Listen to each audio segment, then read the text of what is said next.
All right, ladies and gentlemen, welcome. Welcome to the 4 secretive franchise buying strategies. I'll give for it to show folks start hopping on. I'm excited to dive into these 4 strategies with you. I think they will help you tremendously in looking at franchise and just trying to figure out really what's the best fit, what's the best opportunity for you, what is out there. Here's the thing. So, the way that I've learned some of these strategies is that we work with with a few hundred franchise buyers at this point, um, as well as all of the franchisees I've interviewed, franchisors I've talked to, and I started to learn that there were buying strategies out there that no one really talked about, and so I've just made it my mission to make sure to share what I've learned through experience and from other people with you. And I wonder if this is streaming correctly. Is that accurate in terms of the number? Interesting. Okay. All right. Well, let's dive in. This one's going to be fairly quick and easy.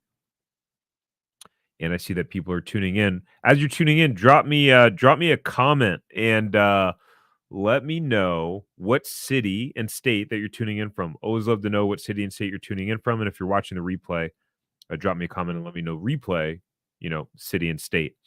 So I'm going to share my screen in a minute. I put something together for you that we're going to walk through the 4 different strategies. Actually, I can just go ahead and share my screen now. So we're going to walk through these bad boys. By the way, I know that you guys are in various parts of your franchise buying stages and process. And so there's actually a training that I go really deep into a few other franchise buying strategies and show you like how to get funded and all that stuff. It's a free training that I've done. You should go get it. If you haven't gotten our masterclass, I'm going to drop the link for you. It's actually really, you'll find it really, really helpful. So I've dropped the link for you down there. And then the other thing before we get started, every single week, my team and I, we put out a newsletter where we show you a franchise of the week. So we find a franchise, we dig into all the numbers, we find out how much money the franchise is making.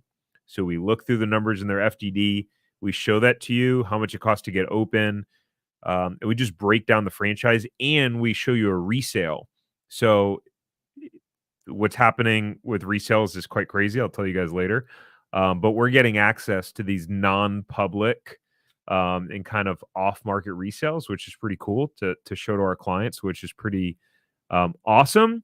So if you haven't, make sure to, if you want to make sure you get that newsletter, go to franchiseempire.com/newsletter, and it's completely free. And we send it out every Sunday. So if you're not signed up for it, go sign up for it right now so you can get it this Sunday. And then we also do the live video too, which I think you'd find helpful. Hey, Michelle from New Jersey, welcome back. Hey, Philip, welcome back. I recognize those names from other lives. Appreciate you guys continuing to tune in. So cool. Let's talk about the 4 strategies. So strategy number 1 that no one talks about, and we'll dive a little bit deeper into it tonight, which is buying a profitable resale. I'm just curious, how many of you have either heard of the strategy of buying an existing business or buying a franchise resale? Let me know in the chat or in the comments. So what's interesting, as I started to make 4 years ago, make YouTube videos, I realized that no one was really talking about franchise resales, and I thought that was really interesting. And what I learned was a little bit disturbing. And then we'll talk about franchise resales as an opportunity, how it all works, etc. So the way that I found out about it was that here's what I found out is that number 1, generally because you have franchise brokers and franchise consultants. They're all the same thing. They play like matchmakers for helping people find franchises. The franchise resale world is like the wild, wild west. Okay. There's no set standard. There's no one place where they're all listed. Some franchisors keep it a secret. Some don't. Some they're listed through business brokers. Some aren't. Some owners trying to sell them by themselves. So it's all over the place. But what happened was a lot of people wind up buying a franchise through a franchise broker, franchise consultant. And what I've found is about 9 out of 10 franchise brokers and consultants that I know nothing about resales. They don't know how they work. They don't even know what's available. They don't know how to walk people through the transaction. It's a lot more complex, and they don't talk about it because it's the process of helping someone buy. It's more complicated. So, like, I'd rather help someone buy something new. It's easier, less complicated. You don't have to look through profit and loss statements and all that stuff, right? So they just don't talk about it, which is wild. So for franchise resales are pretty simple. There are people that for whatever reason have decided that they want to sell their business. They already bought into a franchise, right? As an example, when I sold my store in California, that was it. Our store was profitable. It was making money. The staff was up and running. We were one of the top run stores in the system. And so that's it. I'm selling the store, right? So the guy who bought it from me was very happy to buy an existing business that was already profitable, that was already making money, that already had a manager in place. We had things dialed in, right? And so everything was just getting transferred to him. So there's a lot of these resales that are out there that are available that are making money. What you'll commonly see with some of the best resales is that people are retiring. So they're retiring, and or that's the ones where you'll typically see the best performance when the numbers look really good, right? And so that's an interesting one, and we'll talk about another version of resales later on. But if you have any questions about resales, drop them for me in the comments below. By the way, whether you're watching live or you're watching the replay, let me know what your franchise resale questions are, and be happy to do my best to answer them. So your question would be, well, how do I find franchise resales? How do I go out there and do it? There's a couple different ways. There's a couple different websites that show them. But one of the ways is that you can reach out to our team and we can check and see what's available for you. Again, we have access to some kind of behind the scenes stuff. Actually, I just found out from my team this week that there's a huge franchise brand, giant franchise brand that owns a bunch of different franchise companies. And they want to talk to us basically about giving us exclusive access to some resales um, that other franchise brokers and consultants don't usually get access to, which is just mind-boggling. And part of it is because we talk about resales all the time, and we've helped a lot of clients buy resales. Um, so we're pretty excited about that. We have a really good track record with helping clients with that. And so if you wanted to see what's available in your area, by the way, like when you fill this out, like you need to have a call with their team. We're not going to just send you a list, by the way. Some people are like, just send me a list. Um, Sorry guys, that's not how it works. Come on, like you can have, like, if we're gonna do work for you, you can have a conversation, and all that stuff is confidential anyways. Like you have to sign NDAs in order to get information. That's how resales work. Anyways, you can go to franchiseempire.com/resales. Mind blowing. All right, let's move on to the next one. And let's see, what do we have down there? Do we have any questions? Heard of it? Not much. That's what you're. Oh, Philip, that's what you're looking for. Resales. Okay, interesting. Um, Philip, have you talked with our team yet? You definitely will want to see. Yeah, to see what's available. We just had our agreement reviewed and had to do an addendum for that personal guarantee if we decided to sell. Oh, nice. Cool. Yeah, that's smart. A good job in getting that addendum in place. Um, that's a smart move. All right, so strategy number 2, a lot of people it's crazy. This is happening more and more and more and more is people not realizing. So you're either one of two people right now. Either you have the money, well, actually there could be a couple different options. You have the money to buy a franchise. Maybe you have a job. Maybe you're like, I don't really want to make the leap just yet. I want to build up the business first, right? Start making money, but I need a good manager. So one strategy is to find an operating partner and allowing them the opportunity to earn equity or even buy in equity into your business. And so it's an interesting thing that franchisees are doing that I'm seeing a good bit. We actually had one of our clients as he was doing his franchisee validation for a franchise brand, he validated with a guy like on the other side of the country. They wind up hitting it off and they wind up partnering, and which was just mind blowing. And so he wound up buying this franchise in a totally different market than the other guy who was already in the franchise system. And the other guy bought in 10%. So our client funded 90%, will own 90%. And the guy who's like one of the top franchisees in the entire franchise system bought in 10%. And so now he's going to have all that advice and partnership from him, which is going to be incredible. Um, but we have people that reach out where they go, I have the money, I'm successful, making a couple hundred grand a year, whatever it is. Um, but I don't have the time. I don't want to leave my job that I'm making all this money yet, but I want to get the business up and running. I'd love to have someone who can run it, who wants the opportunity to earn some equity and be a partner in it and operate the business for me. And so you can be on either side, excuse me, you can be on either side of that equation where maybe you don't have the time. Maybe you have a great job that you like and you're making money, or it's just not realistic for you to transition now without having the business ramped up. You can find an operating partner. And I don't know why people aren't a little bit more resourceful with this.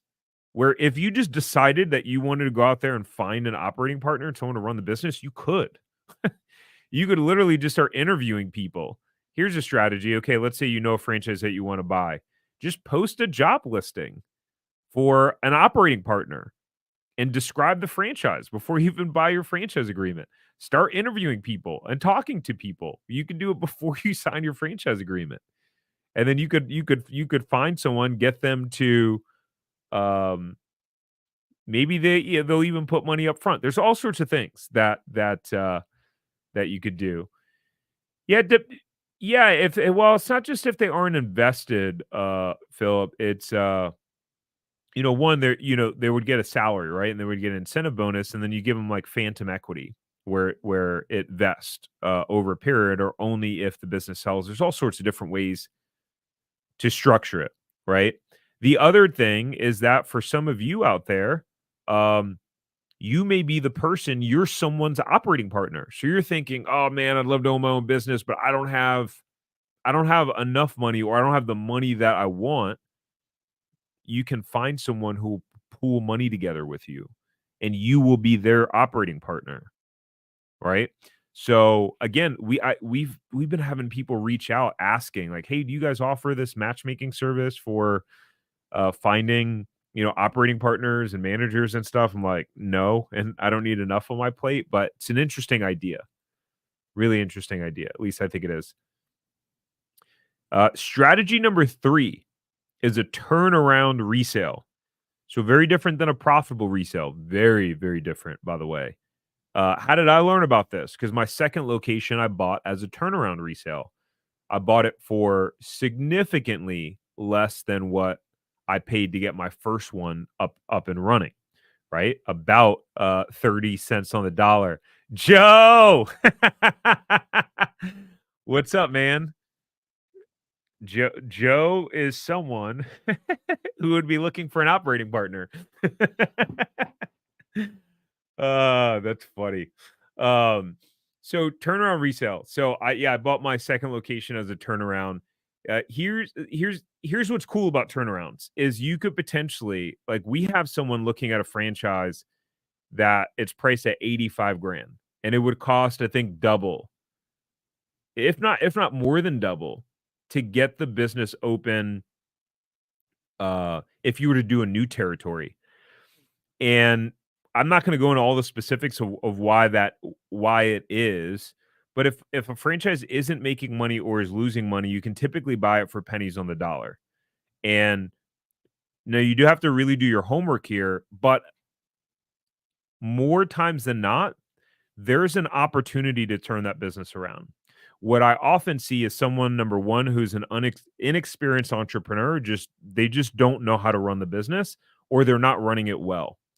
Uh, or you have someone with mismatched skill sets, right? It may not just be incompetence. Maybe you have someone super operational and analytical in a business that requires more sales and marketing strategy. And so they're just not doing well. You have people who try to run the business as like what's called a chuck and a truck, where they're trying to do too much in the business. They're doing the actual fulfillment of the service. They're stuck working in it, not on the business. And you have someone who can come in and have a smart mind, hire people, focus on running the business, and all of a sudden the business grows with a turnaround resale. That's certainly um, one of the scenarios that winds up happening. And then one of the ones we often see in these cases are people who have multiple businesses, right? And they wind up getting into a franchise and they don't have the time to dedicate to it, right? Which is why Joe's smart because he's already successful entrepreneur. And Joe's like, yeah, I'm not getting in anything unless someone's willing to run it for me.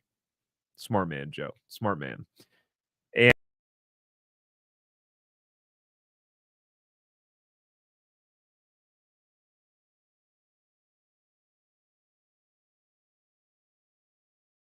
whoops.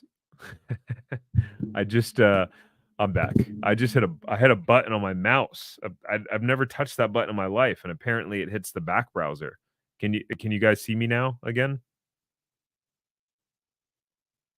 There's a delay when I your comments that come through, so I'll wait until someone can say, "Okay, thank you."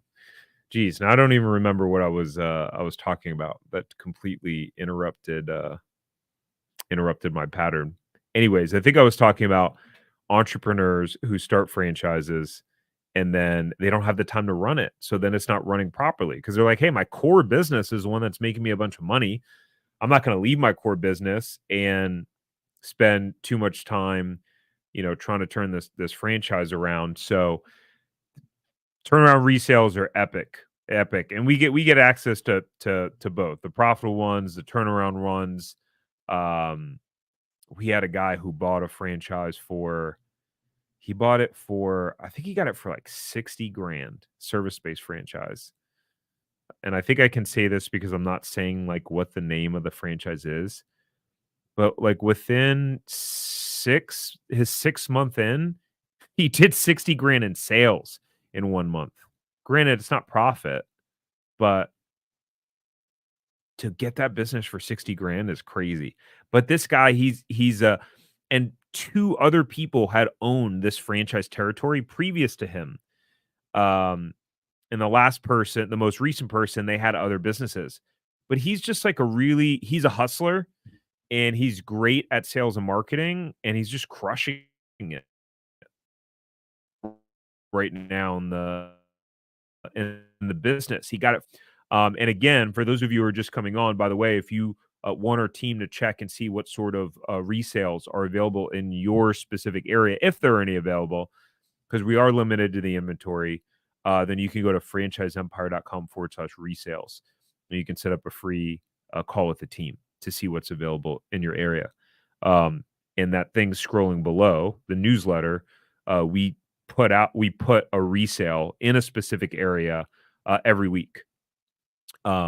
Apparently we have a really good one coming out this week. I haven't seen it yet. But Kevin on the team was telling me that we have apparently a really good one. Um, and I think this was one of the ones that we may have found out before it hit the public market, which was cool. Oh, I'm not sharing my screen anymore, am I? Boom. Let's do that. Okay, strategy number 4. No one ever talks about this. is a franchisor resale. What's a franchisor resale? Ignore the description.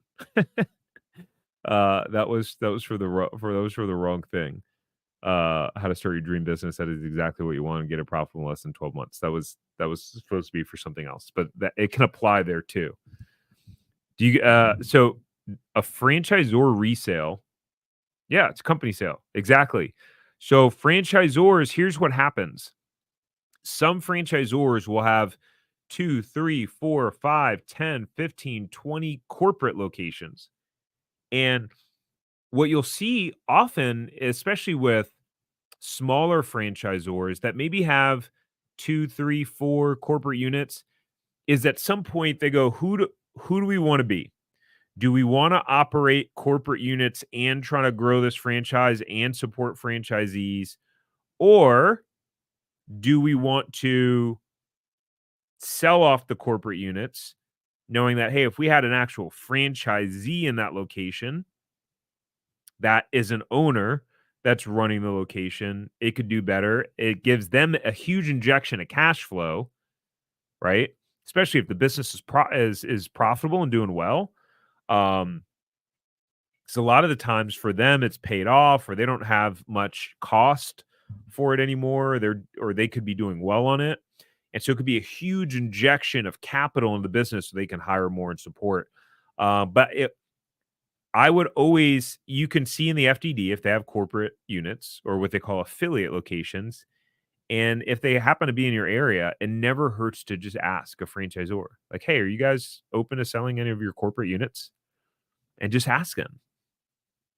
And it's really interesting. And sometimes actually, this is a great way to exit and sell. Once you build up a franchise business, is in some cases the franchisor will buy it back from you. Actually, in some of them, in the franchise agreement, they have a right of first refusal, which is which is also interesting. So I don't mean to get too complex with with all this stuff, but these are the 4 strategies. I thought they'd be interesting because they're not things that people really talk about often. I don't see anyone talking about them in the franchise space, actually. Um, at least to the capacity that we do. And yeah, so hopefully it was helpful. If it was, let me know in the comments below. Definitely make sure to be signed up for a newsletter because it's free and you literally get franchises sent to your email every week, and we break them down for you, and you get like all the numbers and all that stuff. So I think you'll really enjoy it. If you have any ideas for future content, let me know in the comments below. I'm working on the whole May plan, so I have it all mapped out. And yeah, look forward to seeing you guys next time. Peace out.